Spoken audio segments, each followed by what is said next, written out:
Hello, magandang hapon sa inyong lahat. Marami na naman akong kamyas. Ito yung aking hihiwain at aking patutuyuin. Dahil meron naman akong dehydrator. Isa lang ko doon kasi hindi pwedeng magbilad dahil maulan. Umuulan-ulan, hindi naman masyadong maulan. Kaya hindi naman makakatuyo ng kamyas.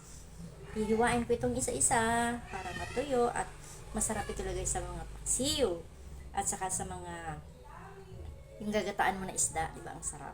Kaya ito, binigay ito sa akin ng aking friend na maganda at mabait. Tinawagan niya ako, sabi kunin ko daw yung kamyas dahil nagdadagdagan lang. Eh sayang naman, sabi ko sige friend ko, kunin ko. Kaya nga lang kanina hindi ko agad nakuha kasi may hinintay akong tawag. Kaya hindi ako makaalis dito sa bahay, hindi naman ako nagdadala ng cellphone kasi hindi ko rin naman nagagamit sa labas. Ito, hiwain ko to at aking patutuyuin sa aking dehydrator. Thank you friends sa pagbibigay mo sa akin ng kamyas. Dapat ay mamatamisin ko to kaso parang ewan ko, wala ako sa mood. Wala ako sa mood na gumawa ng matamis na kamyas. At medyo alanganin na rin yung gas namin. Baka maubusan kami, mahirap na mag-New Year. Kailangan umabot sa New Year gas namin.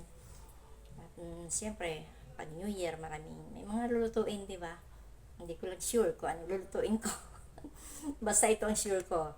Patutuyuin ko to at gusto kong maggata ng isda.